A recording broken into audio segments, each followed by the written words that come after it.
Eres una carga. Vete de aquí. Esas fueron las palabras exactas que salieron de la boca de mi propio hijo Eduardo durante el almuerzo del domingo.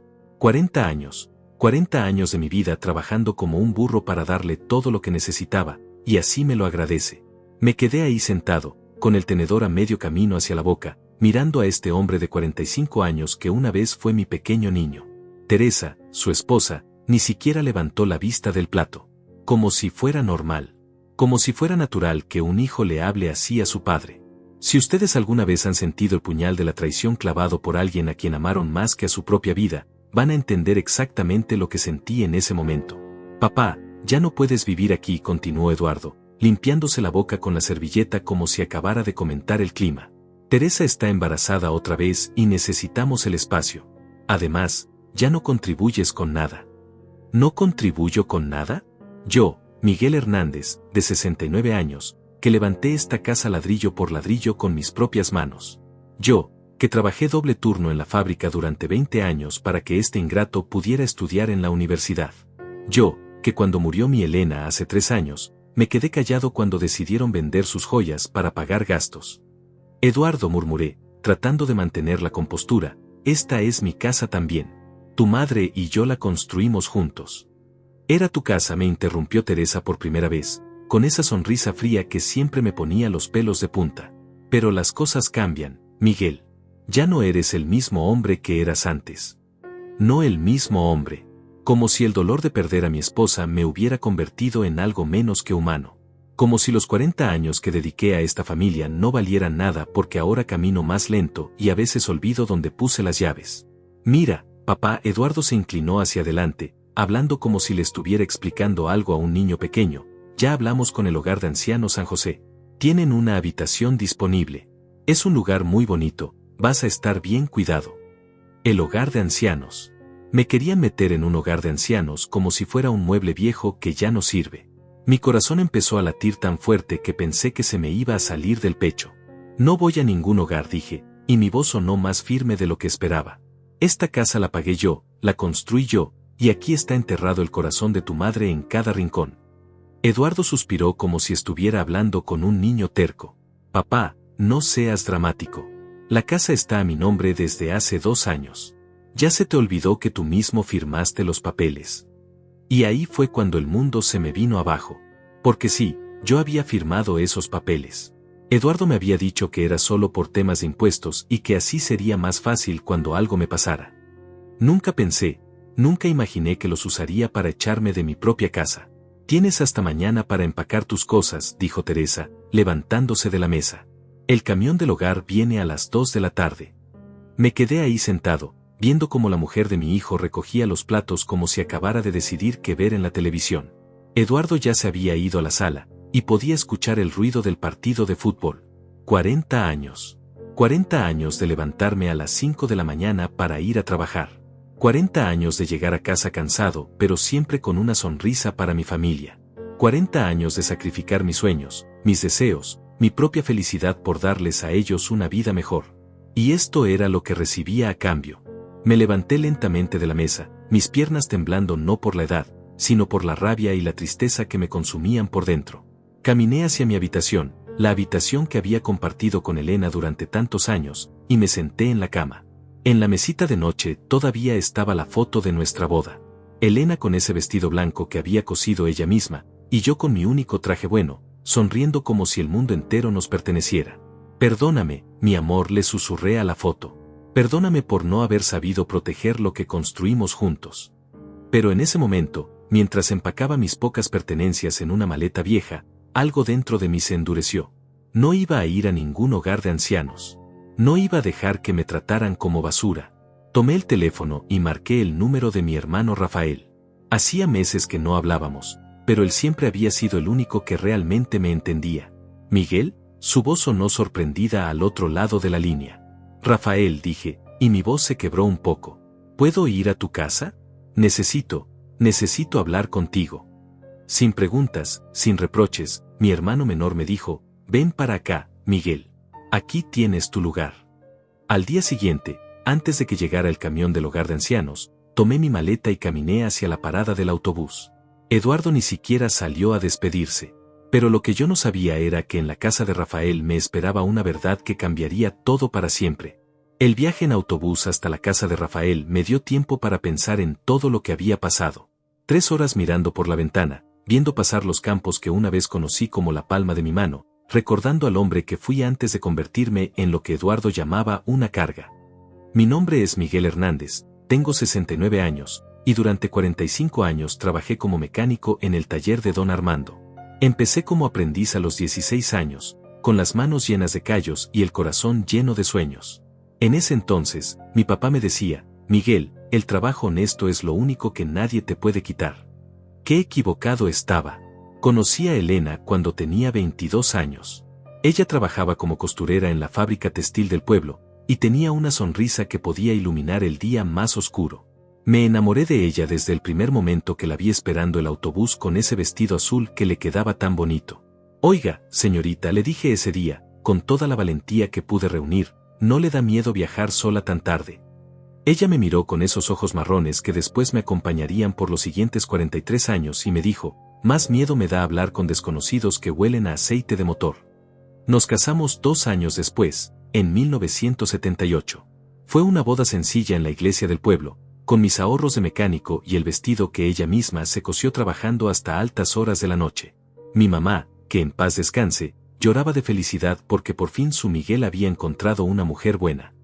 Rafael, mi hermano menor, fue mi padrino de bodas. Siempre fuimos muy unidos, a pesar de que él decidió irse a estudiar a la capital mientras yo me quedé en el pueblo. Rafael se hizo contador, se casó con una mujer de la ciudad, y aunque nos veíamos pocas veces al año, siempre mantuvimos esa conexión especial que tienen los hermanos que se criaron durmiendo en la misma cama. Elena y yo nos mudamos a una casita pequeña que rentábamos cerca del taller. Ella siguió trabajando en la fábrica hasta que quedó embarazada de Eduardo. Recuerdo ese día como si fuera ayer. Llegué a casa cansado, con las manos sucias de grasa, y ella estaba sentada en la cocina con una sonrisa misteriosa. Miguel, me dijo, tomando mis manos sucias entre las suyas, va a llegar alguien más a esta familia. Lloré como un niño, porque después de 3 años de matrimonio, ya habíamos perdido la esperanza de tener hijos. Los doctores decían que era difícil, que tal vez nunca pasaría, pero Elena siempre mantuvo la fe. Eduardo nació en 1981, y fue el bebé más hermoso que había visto en mi vida. Tenía los ojos de su mamá y mi nariz, que Elena siempre decía que era muy distinguida. Desde ese día, trabajé más duro que nunca. Dejé mi trabajo en el taller de don Armando y me independicé. Abrí mi propio taller con un préstamo que tardé 10 años en pagar. Nuestro hijo va a tener todo lo que nosotros no tuvimos, le prometí a Elena una noche, mientras él dormía en su cuna. Y cumplí esa promesa. Trabajé doble turno durante 20 años. Me levantaba a las 5 de la mañana, abría el taller a las 6, y no cerraba hasta las 8 de la noche. Los fines de semana arreglaba carros a domicilio para ganar dinero extra. Mis manos siempre estaban manchadas de aceite, mi espalda siempre dolía, pero cuando veía a Eduardo con sus uniformes nuevos para la escuela, cuando lo veía jugando con juguetes que yo nunca pude tener, valía la pena cada sacrificio. Elena dejó de trabajar para cuidar al niño, pero ella tenía un don especial para hacer que el dinero rindiera. Cosía ropa para las señoras del pueblo, hacía pasteles para vender, y siempre, mantenía nuestra casa como un palacio. No importaba lo humilde que fuera, siempre estaba limpia, siempre olía a flores, siempre tenía esa calidez que solo una mujer como ella podía dar. Cuando Eduardo tenía 10 años, compramos el terreno donde construiríamos nuestra casa propia. Elena había estado ahorrando cada peso durante años, guardando el dinero en una lata de galletas que escondía detrás de la harina. Cuando me mostró cuánto tenía, no podía creerlo. ¿Cómo hiciste esto?, le pregunté, contando los billetes con manos temblorosas. Una mujer que ama a su familia encuentra la manera, me dijo, dándome un beso en la mejilla.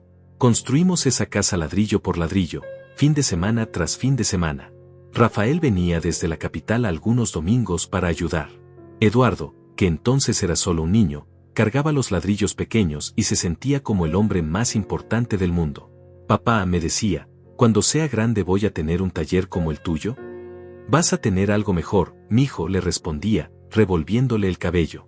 Vas a estudiar, vas a ser un profesional. Vas a tener una vida más fácil que la mía. Esa casa se convirtió en nuestro orgullo. 3 habitaciones, 2 baños, una cocina amplia donde Elena podía cocinar para el ejército, y un patio donde Eduardo jugaba fútbol con sus amigos. En las tardes, cuando terminaba en el taller, me sentaba en el portal con Elena, tomando café y viendo cómo nuestro hijo crecía. Los años pasaron volando. Eduardo era un buen estudiante, no el mejor, pero lo suficientemente bueno para conseguir una beca parcial en la universidad. Yo pagué el resto trabajando incluso más duro. Vendí mi camioneta vieja y me compré una bicicleta para ir al taller. Elena vendió todas sus joyas, excepto el anillo de matrimonio, para ayudar con los gastos. Papá, no tienes que hacer esto, me decía Eduardo cuando venía a casa los fines de semana. Puedo trabajar medio tiempo. Tú concéntrate en estudiar, le respondía. Para eso estamos tu mamá y yo. Cuando se graduó de ingeniero, fue el día más feliz de mi vida.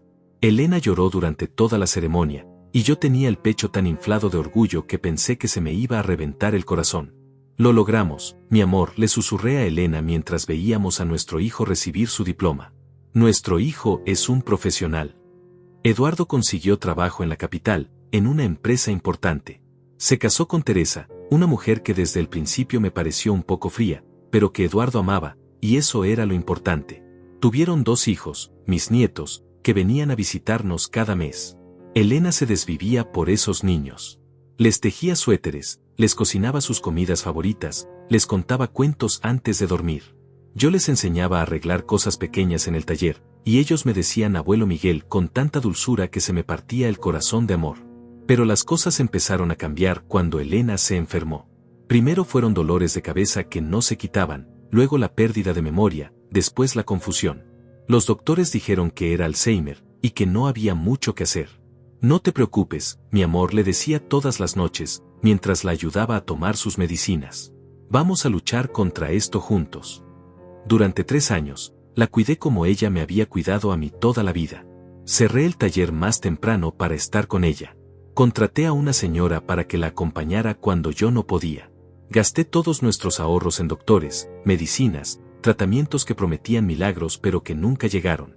Eduardo venía a visitarnos, pero cada vez menos. Siempre tenía excusas, el trabajo, los niños, Teresa estaba ocupada.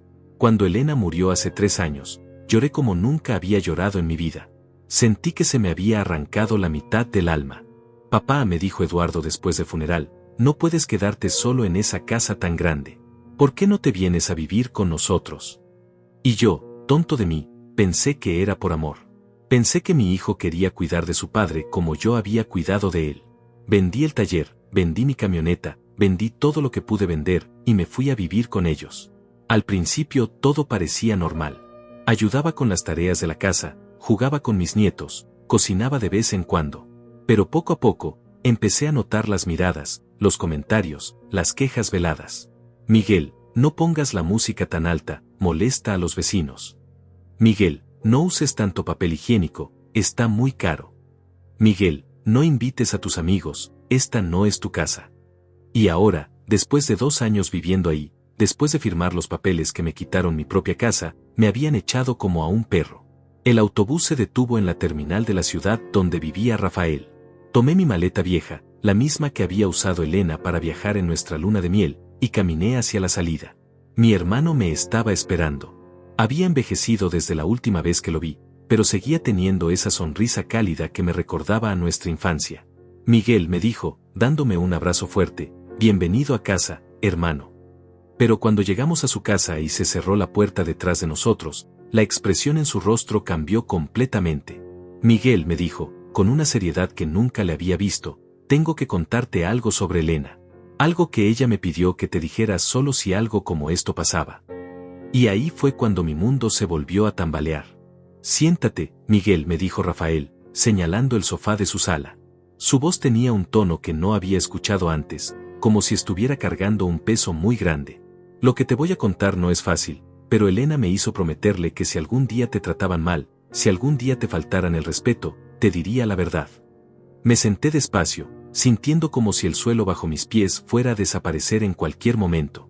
¿Qué verdad? ¿Qué secreto había guardado mi Elena durante todos estos años? Hermano, Rafael se sentó frente a mí. Elena sabía que esto iba a pasar. Ella sabía que cuando muriera, Eduardo y Teresa te iban a tratar como si fueras una molestia. ¿De qué estás hablando?, Le pregunté, sintiendo un nudo en la garganta. Rafael se levantó y fue hacia una cómoda vieja. De uno de los cajones sacó una caja de zapatos amarrada con un listón rojo. La reconocí inmediatamente, era la caja donde Elena guardaba sus cosas más preciadas. Elena me trajo esto hace 4 años, cuando recién le habían diagnosticado el Alzheimer, dijo Rafael, colocando la caja sobre la mesa. Me dijo, Rafael, si algún día mi Miguel sufre por culpa de nuestro hijo, dale esto. Adentro está toda la verdad. Mis manos temblaban cuando desaté el listón. Adentro había cartas, fotografías, y lo que parecían ser recibos y documentos. Tomé la primera carta.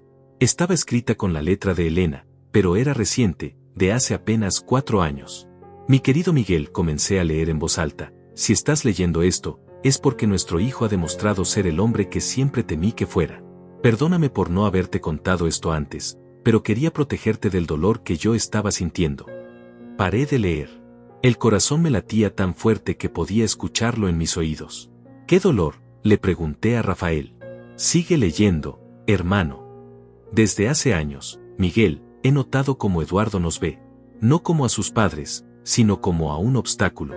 Cuando venía a visitarnos, siempre preguntaba por el dinero, por la casa, por lo que íbamos a hacer cuando nos pusiéramos viejos. Nunca preguntaba cómo estábamos, nunca se quedaba más tiempo del necesario. Me detuve otra vez. Esto no podía ser cierto. Eduardo era mi hijo, mi orgullo, el niño al que había criado con tanto amor. Elena documentó todo, me dijo Rafael suavemente. Sigue leyendo. Recuerdo el día cuando cumpliste 65 años, Miguel.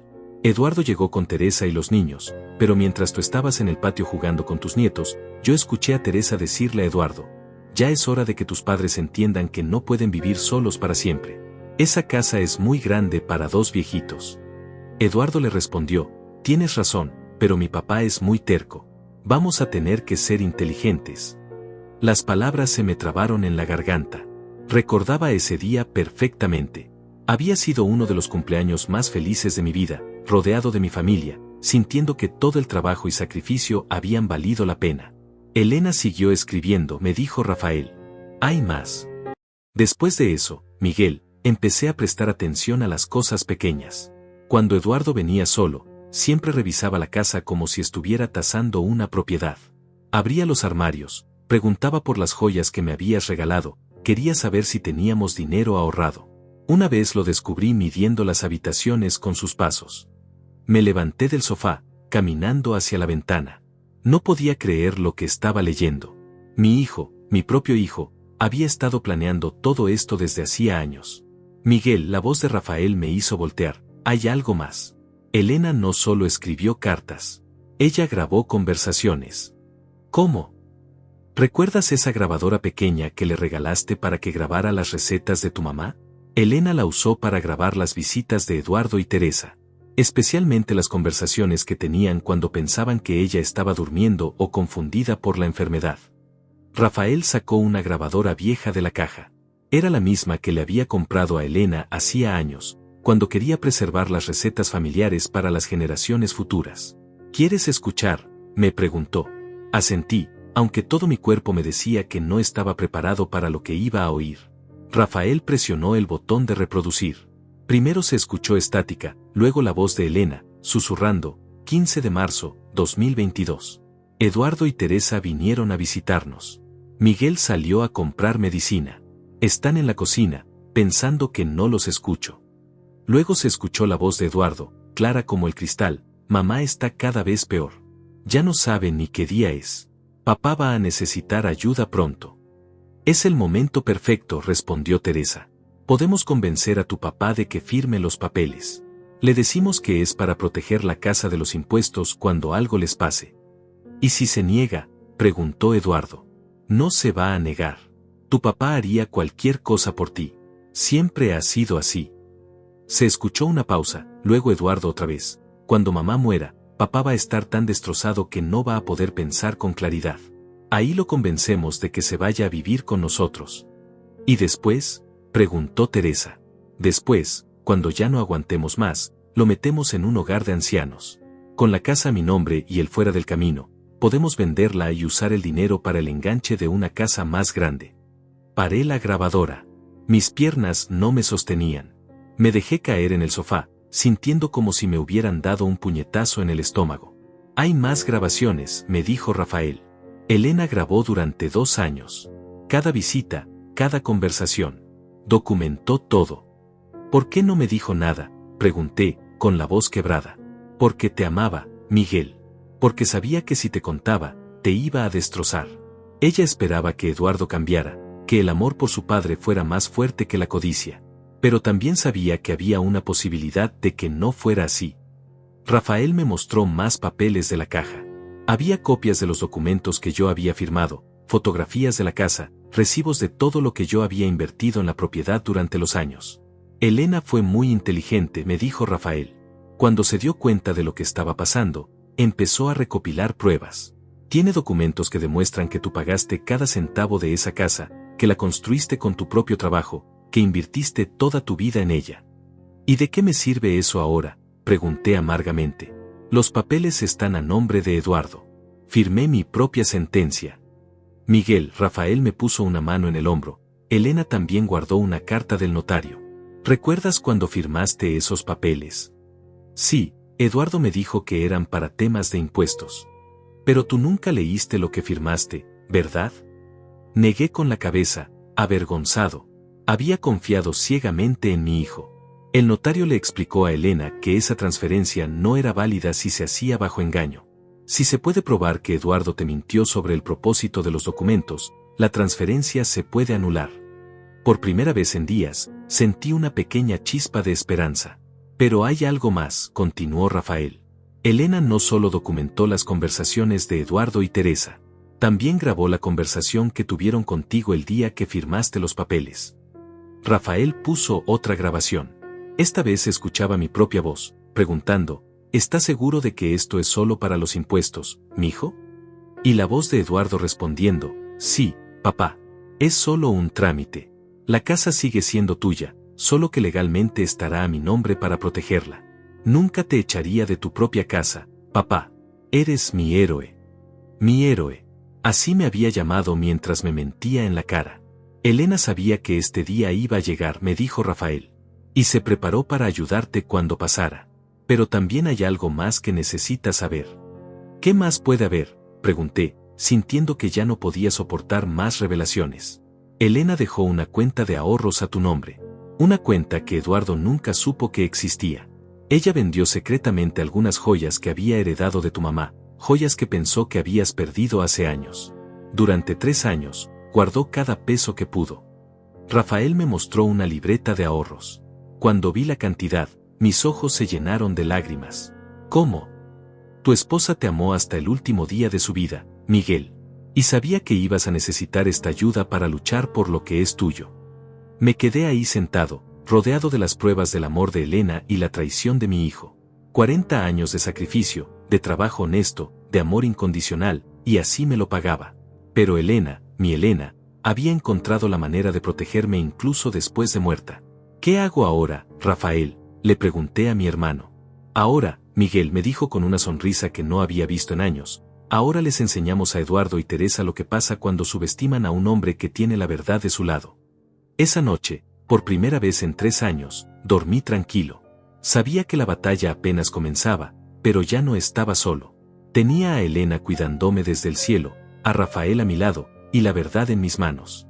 Y la verdad, como siempre me había dicho mi papá, era lo único que nadie me podía quitar.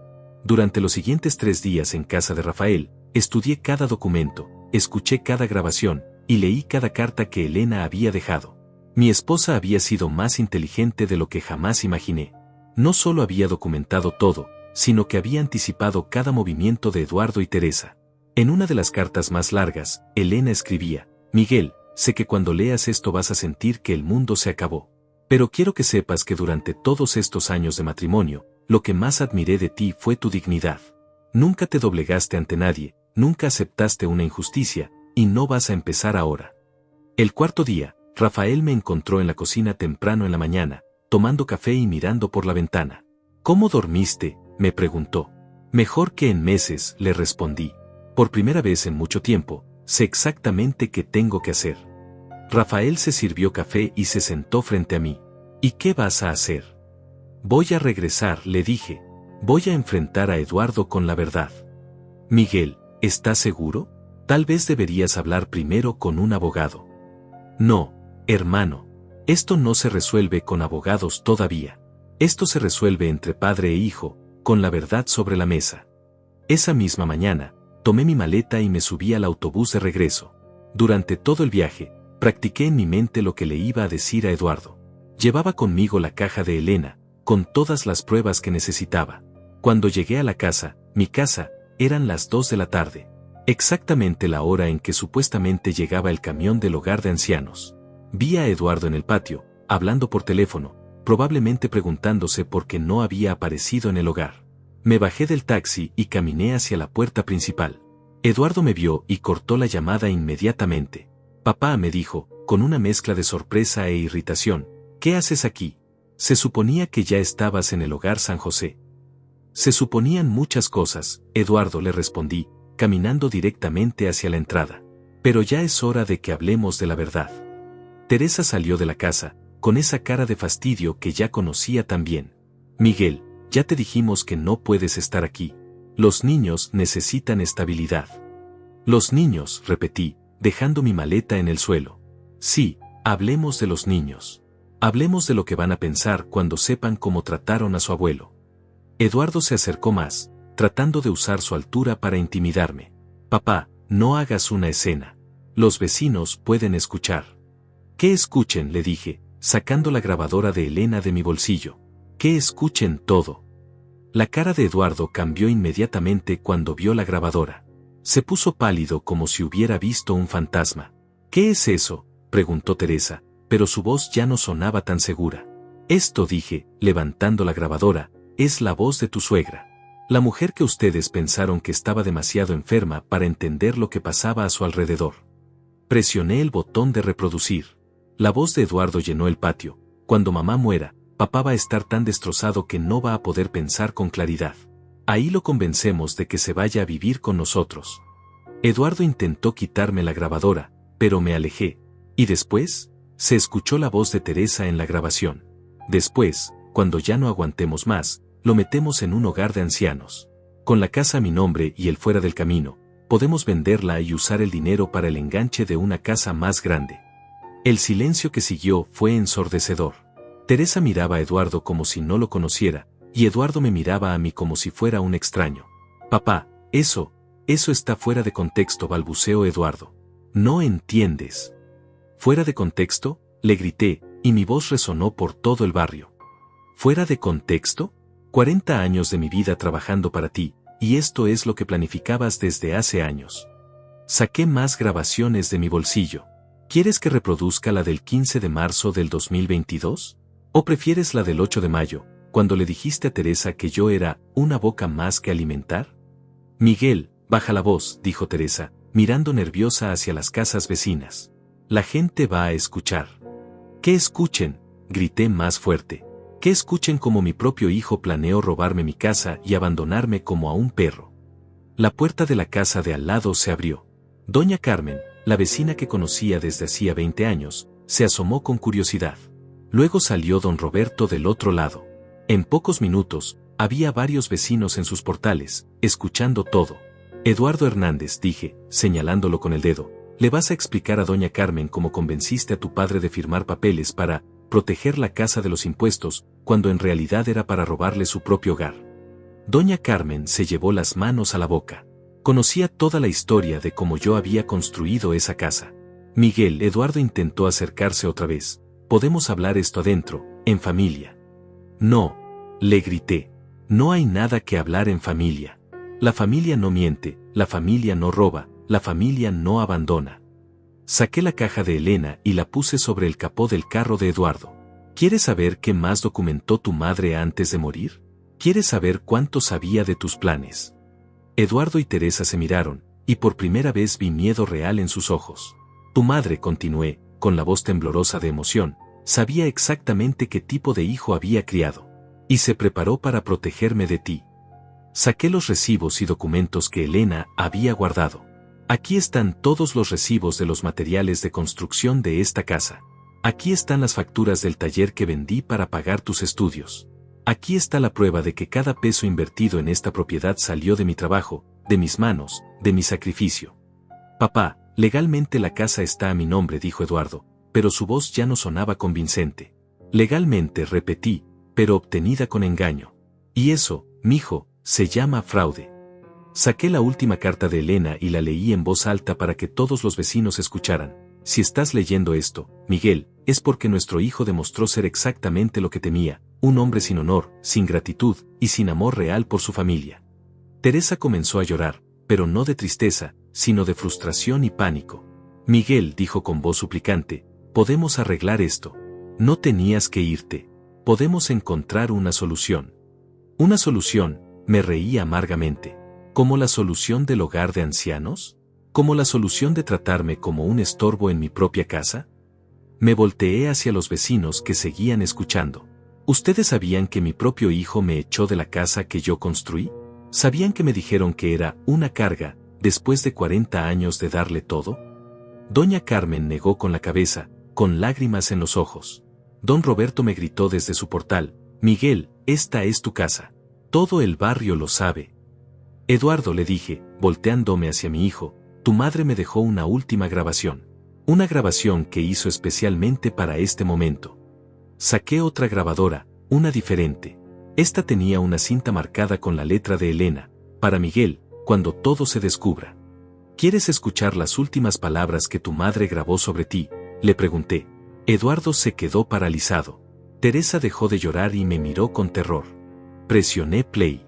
La voz débil pero clara de Elena llenó el aire. Miguel, si estás escuchando esto, es porque Eduardo finalmente mostró su verdadera cara.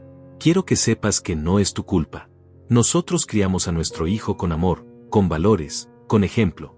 Si él eligió el camino de la codicia y la traición, esa fue su decisión, no nuestro fracaso como padres. Eduardo se sentó en las escaleras de la entrada, con la cabeza entre las manos. Pero también quiero que sepas, continuó la voz de Elena, que ya no estás solo en esta lucha. En la cuenta del Banco Central, bajo la clave que solo tú conoces, el día que nos casamos, hay suficiente dinero para que contrates al mejor abogado de la ciudad. Usa esa plata, Miguel. Lucha por lo que es tuyo. Demuéstrale a nuestro hijo que un hombre de honor no se deja pisotear, ni siquiera por su propia sangre. Cuando la grabación terminó, el silencio era total. Hasta los pájaros habían dejado de cantar. Eduardo, le dije finalmente, tienes 24 horas para decidir. O me devuelves mi casa por las buenas, o empezamos esta guerra por las malas. Y te aseguro que tu madre me dejó suficientes armas para ganártela.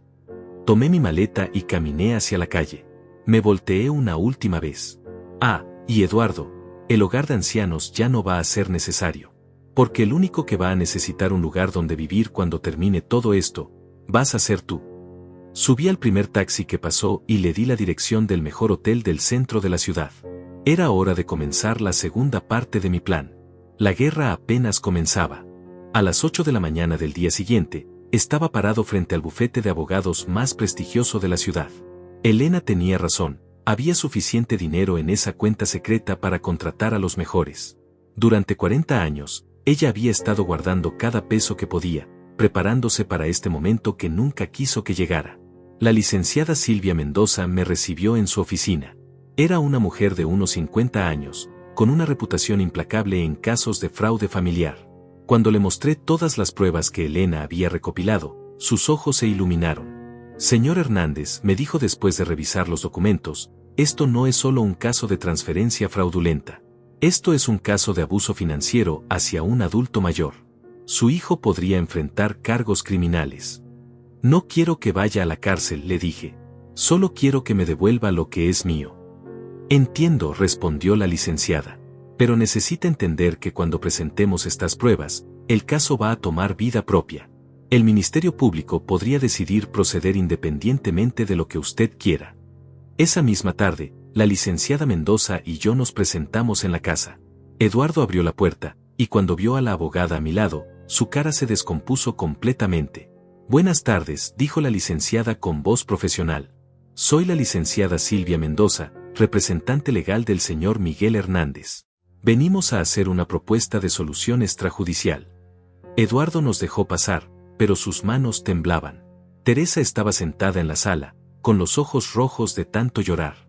Eduardo Hernández, comenzó la licenciada, abriendo su portafolio. Mi cliente tiene evidencia suficiente para demostrar que la transferencia de esta propiedad se realizó mediante engaño y coerción emocional. Eso constituye fraude. Yo no. Eduardo intentó hablar, pero la licenciada lo interrumpió. Permítame terminar. Tenemos grabaciones donde usted admite haber mentido sobre el propósito de la transferencia. Tenemos documentos que prueban que el señor Miguel Hernández invirtió el 100% del valor de esta propiedad. Y tenemos testimonios de vecinos que pueden confirmar la construcción y mejoras realizadas por mi cliente. La licenciada puso una carpeta sobre la mesa del comedor. Esta es la demanda que presentaremos mañana en el juzgado civil. Pero mi cliente, en su generosidad, está dispuesto a resolver esto sin llegar a tribunales. ¿Qué quieren?, preguntó Teresa con voz quebrada. Es muy simple, respondí yo, tomando la palabra. Quiero que Eduardo firme voluntariamente la reversión de la transferencia. La casa vuelve a mi nombre, y yo me comprometo a no presentar cargos por fraude. Eduardo se levantó del sofá como si tuviera resortes. Papá, pero nosotros invertimos dinero en esta casa también. Pagamos la remodelación del baño, el aire acondicionado.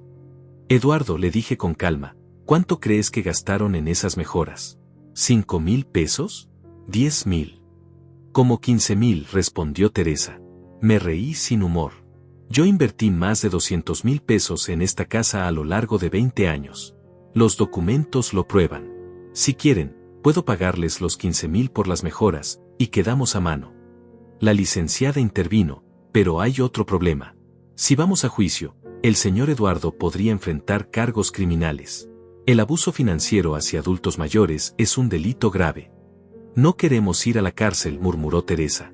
Entonces firmen, les dije. Devuélvanme mi casa, y esto se acaba aquí. Eduardo caminó hacia la ventana, mirando el patio donde una vez había jugado cuando era niño. Papá, me dijo sin voltear, ¿de verdad crees que yo haría esto por maldad?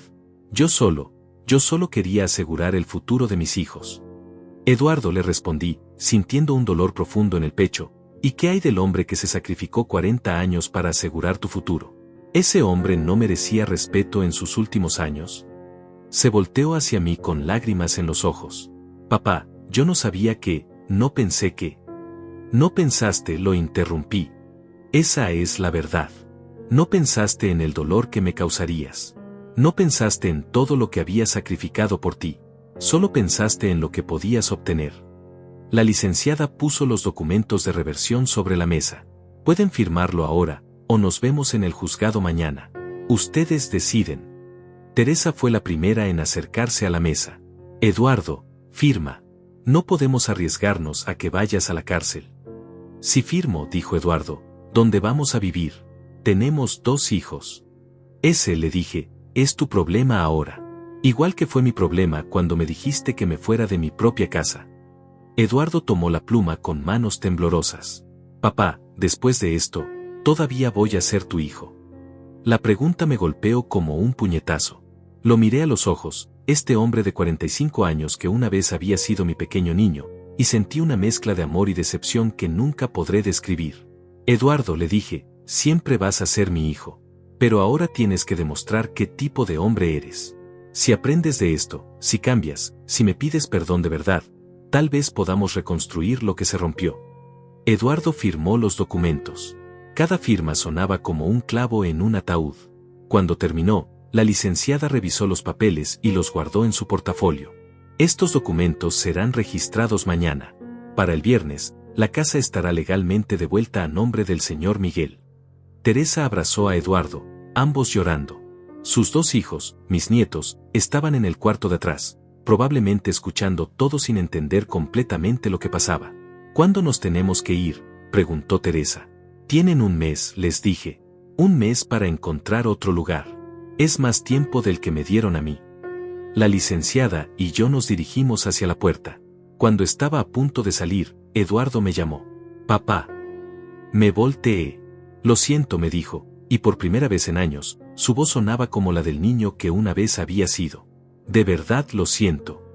Lo sé, mijo, le respondí. Pero, lo siento, no borra el daño. Solo el tiempo y las acciones pueden hacer eso. Salí de la casa caminando derecho, con la dignidad intacta. Por primera vez en meses, sentía que podía respirar completamente. Esa noche, en mi habitación del hotel, llamé a Rafael. ¿Cómo fue?, me preguntó. Elena tenía razón sobre todo, le dije. Hasta el final, ella me siguió cuidando. ¿Y ahora qué vas a hacer? Miré por la ventana del hotel hacia las luces de la ciudad. Ahora voy a volver a mi casa, hermano. Y voy a vivir mis últimos años con la frente en alto, sabiendo que no me dejé pisotear por nadie. ¿Y Eduardo? Suspiré profundamente. Eduardo va a tener que aprender a ser un hombre de honor. O no va a tenerme en su vida. Al día siguiente, cuando los documentos fueron registrados oficialmente, volví a mi casa. Nuestra casa.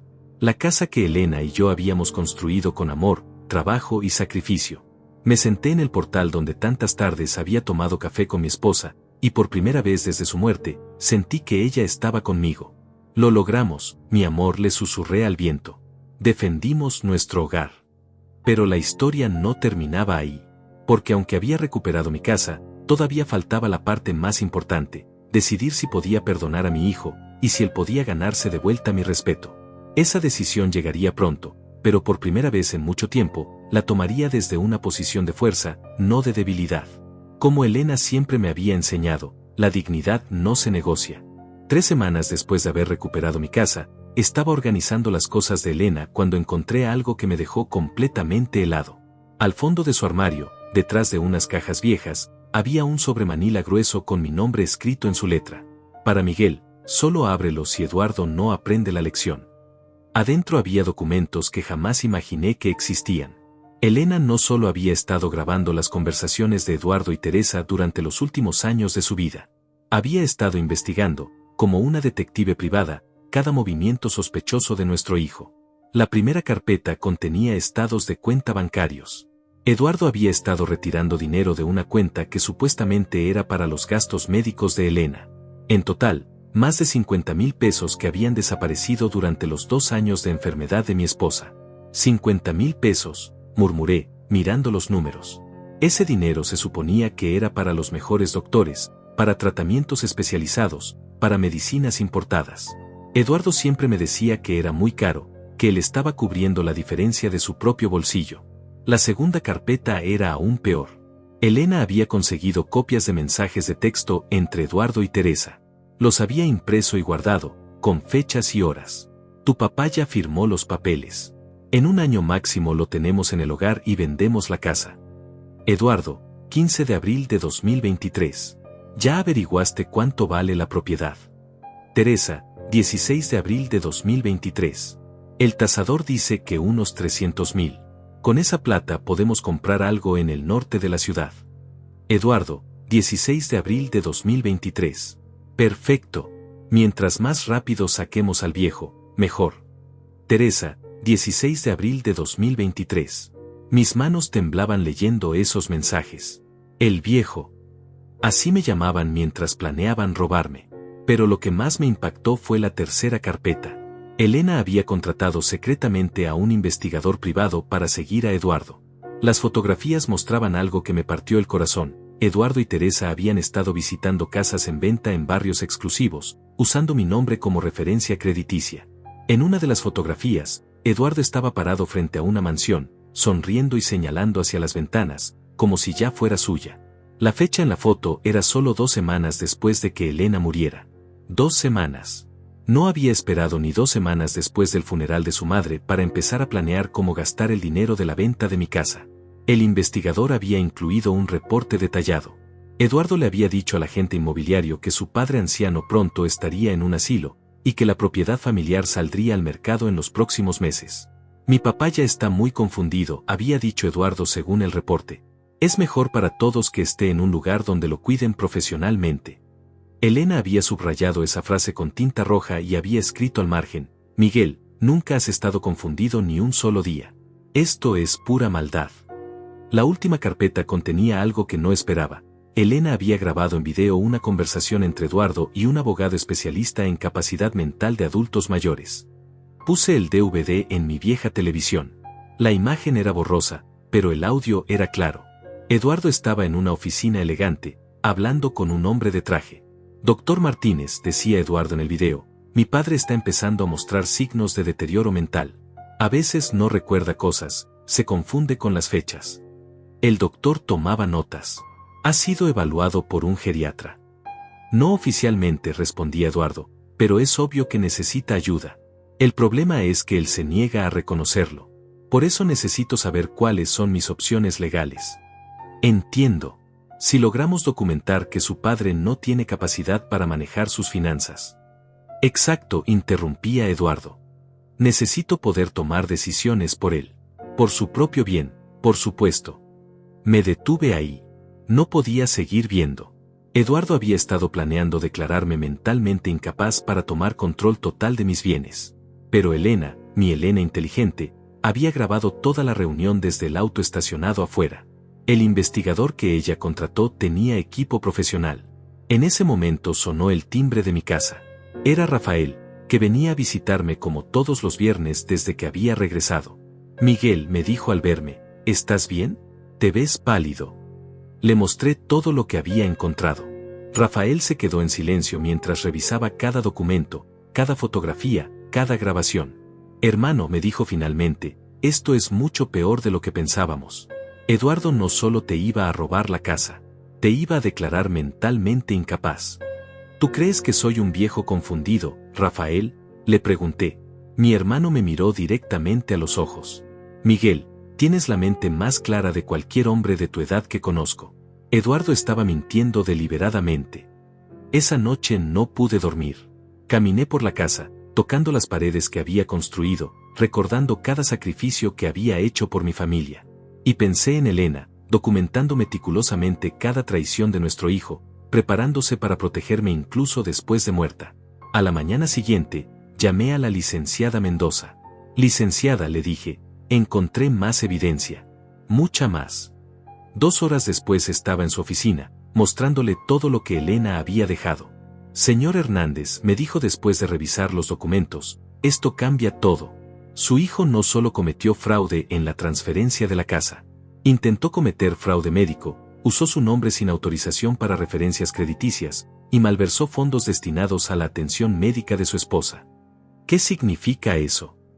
Significa que podríamos presentar múltiples demandas criminales. Eduardo podría enfrentar varios años de prisión. Me quedé callado, pensando. Parte de mí quería justicia completa. Pero otra parte de mí, la parte que recordaba al niño pequeño que una vez había corrido hacia mí gritando «papá», cada vez que llegaba del trabajo, no podía soportar la idea de verlo en la cárcel. Licenciada, le dije finalmente, quiero que Eduardo sepa que tengo esta evidencia. Quiero que entienda completamente lo que hizo. Pero antes de decidir si vamos a corte, quiero darle una última oportunidad. ¿Una oportunidad para qué? Para comportarse como un hombre de honor.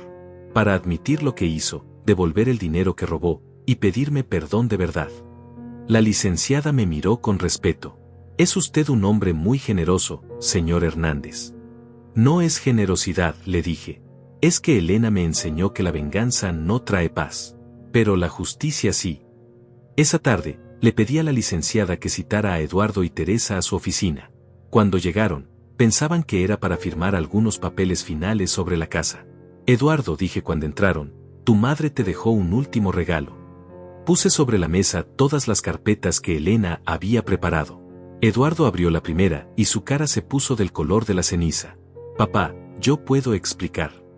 No, lo interrumpí. No vas a explicar nada. Vas a escuchar. Durante la siguiente hora, revisamos cada documento, cada fotografía, cada grabación. Teresa lloraba. Eduardo temblaba. Tu madre, le dije al final, sabía exactamente qué tipo de hombre eras. Y se preparó para protegerme de ti. Eduardo se puso de pie bruscamente. Papá, ella me estaba espiando. Eso no es normal. No es normal, le grité. ¿Y es normal que planearas declararme loco? ¿Es normal que robaras el dinero de las medicinas de tu madre moribunda? Eduardo se derrumbó en la silla, finalmente entendiendo que no había escape. Eduardo, le dije con voz calmada, tienes 2 opciones. Puedes ir a prisión por fraude, malversación y uso indebido de identidad. O puedes comportarte como un hombre y arreglar esto. ¿Qué quieres que haga?, preguntó con voz quebrada. Quiero que me devuelvas cada peso que robaste. Quiero que escribas una carta de disculpa admitiendo todo lo que hiciste. Y quiero que te alejes de mi vida hasta que demuestres que puedes cambiar de verdad. Teresa lo miraba con horror, finalmente entendiendo la clase de hombre con quien se había casado. ¿Y si hago eso?, preguntó Eduardo. Si haces eso, le dije, no presentaré cargos criminales. Pero nunca volverás a tener mi confianza. Esa la perdiste para siempre. Eduardo aceptó. No tenía otra opción. Pero yo sabía que Elena había ganado. Incluso muerta, había protegido mi dignidad y me había dado las armas para defenderme. La verdad, como siempre, había prevalecido. Pensé que después de que Eduardo firmara la carta de disculpa y se comprometiera a devolverme el dinero robado, todo habría terminado. Qué ingenuo fui. 2 días después de la reunión en la oficina de la licenciada, comenzaron las llamadas. Primero fue mi hermana Leticia, que vive en Guadalajara y a quien no veía desde el funeral de Elena.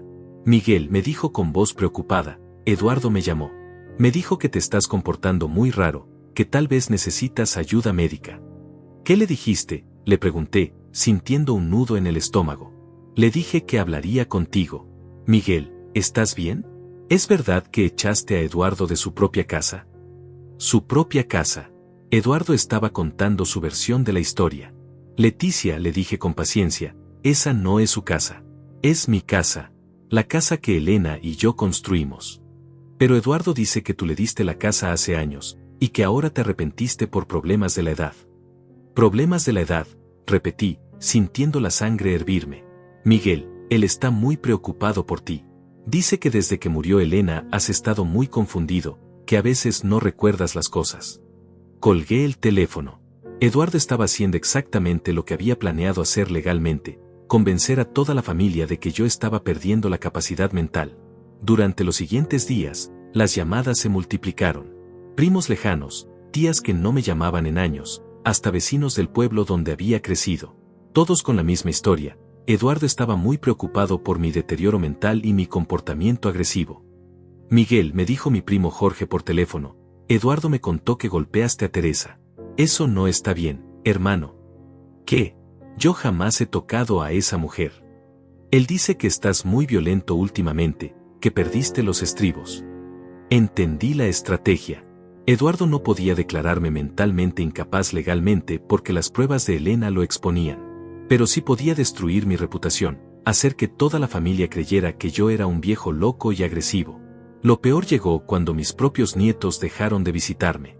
Llamé a la casa donde ahora vivían Eduardo y Teresa, rentando un pequeño departamento. ¿Puedo hablar con los niños?, le pregunté a Teresa cuando contestó. Miguel, me dijo con voz fría, los niños están muy confundidos por todo esto. Tal vez es mejor que no los llames por un tiempo. ¿Confundidos por qué? Por todo lo que ha pasado. Eduardo les explicó que el abuelo está pasando por un momento difícil. Colgué sintiéndome completamente derrotado. Eduardo me había quitado a mis nietos. Había envenenado su mente contra mí. Las noches se volvieron largas e insomnio. Me levantaba a las 3 de la mañana, caminaba por la casa vacía, y me preguntaba si tal vez Eduardo tenía razón. Tal vez si estaba perdiendo la cabeza. Tal vez si era un viejo amargado que había malinterpretado todo. Una mañana, mientras tomaba café en la cocina, encontré una carta que alguien había deslizado bajo mi puerta durante la noche. Miguel, decía con letra que no reconocí, sabemos lo que realmente pasó. Tu hijo es un mentiroso. Una familia que te aprecia. ¿Quién había escrito eso? ¿Cómo sabían lo que estaba pasando? Esa tarde, mientras regaba las plantas del patio que Elena había cuidado tanto, escuché voces del otro lado de la cerca. Era doña Carmen, mi vecina, hablando con otra señora. Y ahora Eduardo anda diciéndole a todo mundo que su papá se volvió loco, decía doña Carmen. Pero yo conozco a Miguel desde hace 20 años. Ese hombre tiene la mente más clara del barrio. ¿Tú crees que es mentira?, preguntó la otra señora. Por supuesto que es mentira.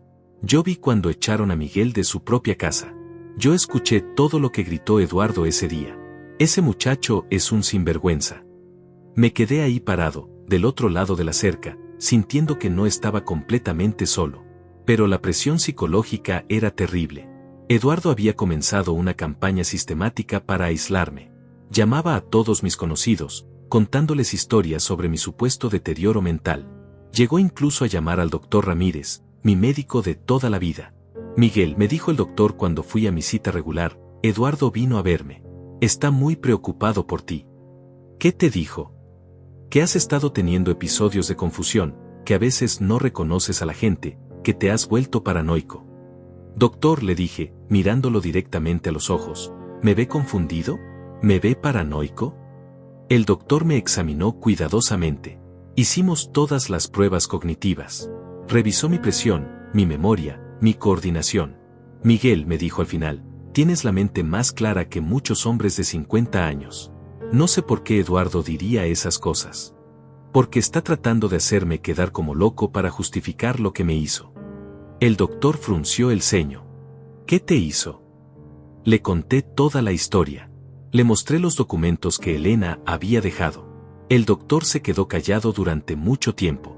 Miguel, me dijo finalmente, quiero que sepas que voy a documentar oficialmente que no tienes ningún problema cognitivo. Y si Eduardo sigue diciendo lo contrario, le voy a exigir que traiga pruebas médicas.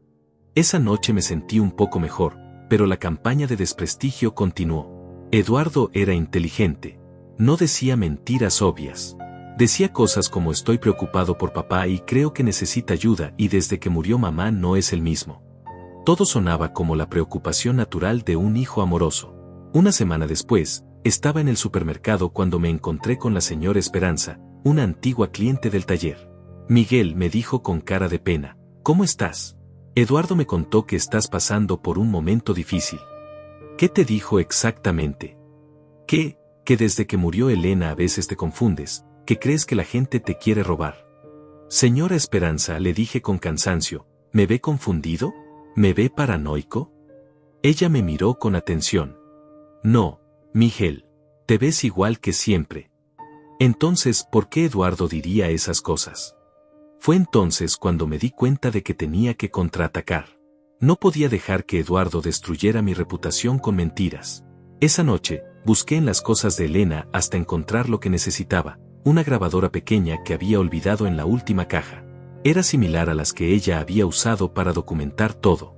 Elena había dejado una última grabación en esa máquina. Una grabación que había hecho para mí, sabiendo que este momento llegaría. Miguel, decía su voz débil pero clara, si estás escuchando esto, es porque Eduardo está tratando de hacerte quedar como loco. Yo sabía que lo haría. Por eso quiero que sepas que en la gaveta secreta de nuestro armario hay una llave. ¿Una gaveta secreta? En 40 años de matrimonio, nunca había sabido de ninguna gaveta secreta. La llave abre una caja de seguridad en el Banco Nacional. Número 247. Ahí adentro está mi regalo final para ti, la prueba definitiva de que Eduardo ha estado mintiendo sobre tu salud mental desde hace años. Mi corazón empezó a latir fuerte. ¿Qué más había descubierto Elena? Miguel, continuaba su voz, cuando veas lo que está en esa caja, vas a entender que la guerra apenas está comenzando. Pero también vas a entender que ya tienes todo lo que necesitas para ganar. Encontré la llave exactamente donde Elena había dicho. Era pequeña, de bronce, escondida detrás de una foto nuestra de la luna de miel. Al día siguiente, fui al banco. La caja de seguridad contenía algo que me dejó sin palabras, grabaciones de Eduardo hablando con diferentes doctores, preguntando cómo podía demostrar que su padre tenía demencia. Elena había grabado esas conversaciones telefónicas desde hace 2 años. Doctor, se escuchaba la voz de Eduardo en una grabación. ¿Qué síntomas tendría que mostrar mi padre para que ustedes confirmen que tiene Alzheimer? ¿Su padre está mostrando síntomas?, preguntaba el doctor. Bueno, no exactamente, pero quiero estar preparado para cuando empiecen. Elena había documentado todo. Eduardo había estado preparándose para declararme mentalmente incapaz desde mucho antes de que ella muriera. Pero ahora yo tenía las pruebas. Era hora de contraatacar. La guerra estaba a punto de cambiar de rumbo. Con las nuevas grabaciones en mis manos, sabía que había llegado el momento de terminar esta guerra de una vez por todas. Pero no iba a hacerlo gritando en las calles como un viejo amargado. Lo iba a hacer con clase, con dignidad, y con la verdad como mi única arma. La primera llamada fue a la licenciada Mendoza. Licenciada, le dije, encontré más evidencia. Esta vez, vamos con todo.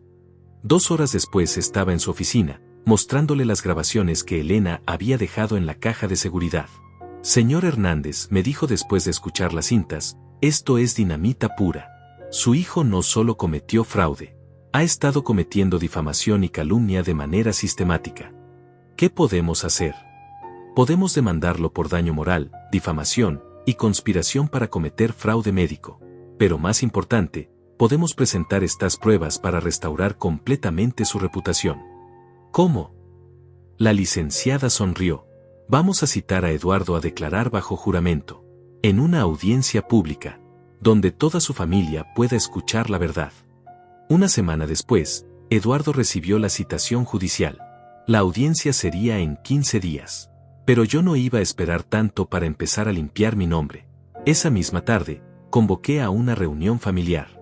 Llamé a todos los que Eduardo había estado llamando, mi hermana Leticia, mi primo Jorge, mis cuñadas, hasta los vecinos que habían escuchado sus mentiras. Los invito a todos a mi casa este domingo a las 4 de la tarde, les dije a cada uno. Quiero que escuchen algo muy importante. El domingo, mi sala estaba llena. Venían con caras de preocupación, creyendo que iban a encontrar a un viejo confundido que necesitaba ayuda. Gracias por venir, les dije cuando todos estuvieron sentados. Sé que Eduardo les ha contado que estoy perdiendo la cabeza, que me estoy comportando de manera extraña. Leticia asintió con compasión. Miguel, estamos aquí para ayudarte. Perfecto, le respondí, sacando la grabadora. Entonces van a querer escuchar esto. Presioné play. La voz de Eduardo llenó la habitación. Doctor, ¿qué síntomas tendría que mostrar mi padre para que ustedes confirmen que tiene Alzheimer? El silencio que siguió fue absoluto. Todos me miraban con los ojos abiertos como platos. Esto, les dije, se grabó hace 2 años. Cuando Elena todavía estaba viva y yo estaba perfectamente bien. Puse otra grabación. Esta vez era Eduardo hablando con Teresa. Si conseguimos que un doctor diga que papá tiene demencia, podemos tomar control de todo sin que nadie sospeche. Leticia se llevó las manos a la boca. Jorge negó con la cabeza, incrédulo. Hay más, continué, sacando las carpetas que Elena había preparado. Aquí están todas las pruebas de cómo Eduardo planeó robarme mi casa, declararme mentalmente incapaz, y quedarse con todo lo que Elena y yo trabajamos durante 40 años. Durante la siguiente hora, les mostré todo. Los recibos del dinero robado de las medicinas de Elena. Los mensajes donde llamaban el viejo mientras planeaban echarme. Las fotografías de Eduardo viendo casas para comprar con el dinero de la venta de mi propiedad. Cuando terminé, Leticia estaba llorando. Jorge tenía los puños cerrados de la rabia. Miguel, me dijo Leticia, perdóname. Eduardo me mintió. Me hizo creer que... No tienes que pedirme perdón, le dije. Eduardo es muy convincente cuando quiere ser. Por eso Elena documentó todo. ¿Qué vas a hacer?, preguntó Jorge. Voy a hacer lo que Elena me enseñó, defender la verdad. Al día siguiente, llamé al doctor Ramírez y le pedí un favor especial. Doctor, le dije, quiero que haga una evaluación cognitiva completa, con testigos. Y quiero que los resultados sean públicos. ¿Para qué, Miguel? Para demostrar de una vez por todas que no tengo ningún problema mental. El doctor aceptó. La evaluación se realizó en presencia de 2 médicos especialistas, la licenciada Mendoza y Rafael como testigo familiar. 3 horas de exámenes exhaustivos. Memoria, coordinación, razonamiento lógico, capacidad de juicio. Todo. Señor Hernández, anunció el doctor Ramírez al final, usted tiene la capacidad cognitiva de un hombre de 50 años. No hay absolutamente ningún signo de deterioro mental. ¿Y eso lo va a poner por escrito?, le pregunté. Ya está escrito, me dijo, mostrándome un documento oficial. Y una copia va al archivo médico público, como usted pidió. Con el certificado médico en una mano y todas las pruebas de Elena en la otra, llegó el día de la audiencia judicial. Eduardo entró a la sala con un abogado que se veía caro. Tenía la arrogancia de alguien que todavía creía que podía manipular la situación. Su señoría, comenzó mi licenciada, vamos a demostrar que el demandado ha cometido un patrón sistemático de fraude, difamación y conspiración contra mi cliente. Durante las siguientes 2 horas, presentamos cada grabación, cada documento, cada prueba que Elena había recopilado.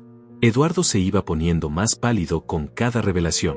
Señor Eduardo Hernández, le dijo el juez cuando llegó su turno de testificar, niega usted haber dicho que su padre tenía problemas mentales. Eduardo miró a su abogado, buscando ayuda. Yo estaba preocupado por él. ¿Niega haber consultado con múltiples médicos sobre cómo demostrar demencia en una persona sana? Yo no. Eso fue. ¿Niega haber planeado quedarse con la propiedad de su padre mediante engaño? Eduardo se quebró. Su señoría, yo solo quería proteger los intereses de mi familia. ¿Mintiendo sobre la salud mental de su padre? Yo, sí, señor. El juez dictó sentencia inmediatamente. Eduardo tenía que devolver todo el dinero robado, más daños punitivos por difamación. Además, tenía que publicar una disculpa pública en el periódico local, admitiendo que había mentido sobre mi capacidad mental. Y señor Hernández, le dijo el juez a Eduardo, quiero que entienda que si vuelve a hacer declaraciones falsas sobre la salud de su padre, enfrentará cargos criminales por difamación agravada. Cuando salimos del juzgado, Eduardo me esperaba en las escaleras. Papá, me dijo, y por primera vez en meses su voz sonaba realmente quebrada, ¿me puedes perdonar? Lo miré durante un largo momento. Este hombre que una vez había sido mi pequeño niño, que había llevado en mis hombros, que había enseñado a andar en bicicleta. Eduardo, le dije finalmente, el perdón no se pide, se gana. ¿Qué tengo que hacer? Tienes que convertirte en un hombre de honor. Tienes que demostrar con acciones, no con palabras, que puedes cambiar. Y tienes que ganarte el respeto de tus propios hijos, porque ellos también merecen un padre del cual puedan estar orgullosos. Eduardo asintió, con lágrimas en los ojos. ¿Y mientras tanto? Preguntó. Mientras tanto, le dije, vas a mantenerte alejado de mí hasta que demuestres que mereces estar en mi vida. Caminé hacia el carro donde Rafael me esperaba, sintiendo por primera vez en meses que podía respirar completamente. ¿Cómo te sientes?, me preguntó Rafael mientras manejábamos de regreso a casa. Como un hombre libre, le respondí. Como alguien que defendió su dignidad y ganó. Esa noche, en mi casa, en mi sala, rodeado de las cosas que Elena y yo habíamos construido juntos, levanté una copa de vino hacia su fotografía. Lo logramos, mi amor, le dije. Defendimos nuestra familia, nuestra casa, y nuestra dignidad. Por primera vez desde su muerte, sentí que Elena podía descansar en paz. Y yo también. 6 meses después de la audiencia judicial, mi vida había cambiado completamente. No solo había recuperado mi casa y mi dignidad, sino que había descubierto una versión de mí mismo que no sabía que existía, un hombre que podía ser feliz viviendo para sí mismo, sin sacrificar todo por una familia que no lo valoraba. El dinero que Eduardo me devolvió, más los daños punitivos que el juez ordenó, sumaban casi 100,000 pesos. Era más dinero del que había tenido en años. Pero más que el dinero, lo que me devolvió fue algo mucho más valioso, mi autoestima. Con una parte de ese dinero, contraté a un arquitecto para remodelar la casa. No para venderla, como había planeado Eduardo, sino para hacerla completamente mía. Quiero que se vea como Elena siempre soñó, le dije al arquitecto, pero también quiero que refleje quién soy yo ahora. Ampliamos la cocina, construimos una terraza donde pudiera tomar café por las mañanas, y convertimos uno de los cuartos en un pequeño taller donde podía arreglar cosas otra vez. No para ganar dinero, sino por el puro placer de trabajar con mis manos. La primera persona que vino a visitarme cuando terminaron las obras fue doña Carmen, mi vecina.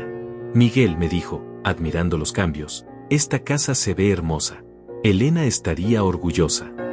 Gracias, doña Carmen. ¿Sabe qué es lo que más me gusta? ¿Qué? Que es completamente mía. Cada peso que se gastó aquí salió de mi trabajo honesto. Durante esos meses, también hice algo que nunca pensé que haría, comencé a socializar de verdad.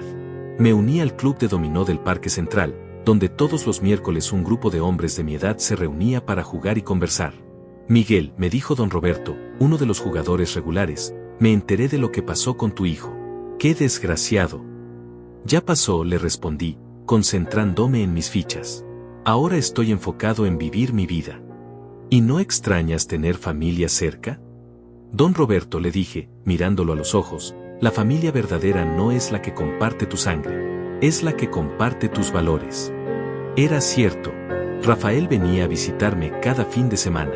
Leticia había vuelto a llamarme regularmente, pidiendo perdón una y otra vez por haber creído las mentiras de Eduardo. Jorge y otros primos me invitaban a reuniones familiares, tratándome con un respeto que no había sentido en años. Pero la sorpresa más grande llegó cuando menos la esperaba. Un sábado por la mañana, mientras regaba las plantas del patio, escuché la voz de un niño del otro lado de la puerta. Abuelo Miguel. Era la voz de mi nieto menor, David, de 8 años. Corrí hacia la puerta y cuando la abrí, ahí estaban mis 2 nietos, solos. ¿Qué hacen aquí?, les pregunté, preocupado. ¿Dónde están sus papás? Nos escapamos, me dijo Mario, el mayor, de 12 años. Queríamos verte. Los dejé entrar y les serví leche con galletas, como hacía Elena cuando eran pequeños. Abuelo, me dijo David, ¿es verdad que papá te hizo cosas malas? La pregunta me partió el corazón. ¿Cómo le explicas a un niño de 8 años que su padre había traicionado a su abuelo? David, le dije, sentándome a su altura, a veces los adultos cometemos errores. Errores muy grandes. ¿Como cuando yo rompo algo y miento?, preguntó. Sí, pero mucho más grandes. Mario, que era más grande y entendía mejor las cosas, me miró directamente. Abuelo, nosotros escuchamos cuando papá hablaba por teléfono. Decía cosas feas de ti. ¿Qué tipo de cosas? Que estabas loco, que no sabías lo que hacías. Pero nosotros sabemos que no es verdad. Me quedé callado, sintiendo una mezcla de tristeza y orgullo. Mis nietos, a pesar de todo lo que Eduardo había tratado de meterles en la cabeza, sabían la verdad. ¿Ustedes me creen que estoy bien de la cabeza?, les pregunté. Por supuesto, gritó David. Tú me enseñaste a armar mi bicicleta. Una persona loca no puede hacer eso. Nos reímos juntos, y por primera vez en meses, sentí que tenía familia de verdad. Los llevé de regreso a su casa esa tarde. Eduardo me abrió la puerta con cara de susto cuando vio a los niños conmigo. ¿Qué hacen aquí?, le preguntó a los niños. Fuimos a visitar al abuelo, dijo Mario con valentía. Y queremos seguir visitándolo. Eduardo me miró, confundido. Papá, ¿puedo hablar contigo? Salimos al patio mientras los niños se quedaron adentro. Papá, me dijo Eduardo, los niños me han estado preguntando por ti mucho últimamente. ¿Y qué les dices? La verdad es que, no sé qué decirles. Eduardo se veía diferente. Más delgado, más cansado. Las ojeras bajo sus ojos me decían que no había estado durmiendo bien. Eduardo, le dije, tus hijos te aman. Pero también necesitan saber que tienen un abuelo que los ama. Y que ese abuelo no está loco, como tú les habías dicho. Papá, yo he estado pensando mucho en todo lo que pasó. Y me doy cuenta de que fui un hijo terrible. No solo contigo, sino también con mamá. Por primera vez en meses, la voz de Eduardo sonaba sincera. ¿Sabes qué es lo que más me duele?, le pregunté. ¿Qué? Que desperdiciaste la oportunidad de ser el hombre que tu madre y yo criamos. Elena murió pensando que había fracasado como madre. Eduardo comenzó a llorar. Papá, ¿cómo puedo arreglar esto? No puedes arreglar el pasado, Eduardo, pero puedes decidir qué tipo de hombre quieres ser de aquí en adelante. ¿Me darías una oportunidad? Lo miré durante un largo momento. Eduardo, la oportunidad no se da. Se gana. Demuéstrame con acciones que puedes cambiar, y tal vez podamos reconstruir algo. ¿Y los niños? Los niños siempre van a ser bienvenidos en mi casa. Ellos no tienen la culpa de los errores de su padre. Durante los meses siguientes, Eduardo comenzó a cambiar lentamente. Primero, dejó que los niños me visitaran todos los sábados. Luego, comenzó a llamarme ocasionalmente, preguntando cómo estaba. No para pedirme algo, sino porque realmente parecía interesado. Un día, llegó a mi casa con una caja en las manos. ¿Qué es eso?, le pregunté. Son las joyas de mamá, me dijo. Las que vendimos cuando ella estaba enferma. Conseguí comprar unas iguales. No eran las joyas originales de Elena, pero el gesto me conmovió. Eduardo, le dije, esto es un buen comienzo. Para el primer aniversario de la muerte de Elena, organicé una pequeña ceremonia en el cementerio. Invité a Rafael, a Leticia, a los nietos. No invité a Eduardo. Pero cuando llegamos al cementerio, él estaba ahí, parado frente a la tumba de su madre, con flores en las manos. Perdón por llegar sin ser invitado, me dijo, pero necesitaba hablar con ella. No le dije que se fuera. Hicimos la ceremonia juntos, como familia. Después, cuando todos se habían ido, Eduardo y yo nos quedamos solos frente a la tumba. ¿Crees que ella me puede perdonar?, me preguntó. Tu madre siempre te amó, Eduardo. Incluso cuando documentaba todas tus traiciones, lo hacía porque te amaba. ¿Y tú? ¿Tú me puedes perdonar? Eduardo, le dije, el perdón es un proceso. No es algo que pasa de un día para otro. Pero lo que sí te puedo decir es esto: si sigues demostrando que puedes ser un hombre de honor, si sigues siendo un buen padre para mis nietos, si sigues respetando la memoria de tu madre, entonces sí, tal vez algún día podamos ser padre e hijo otra vez.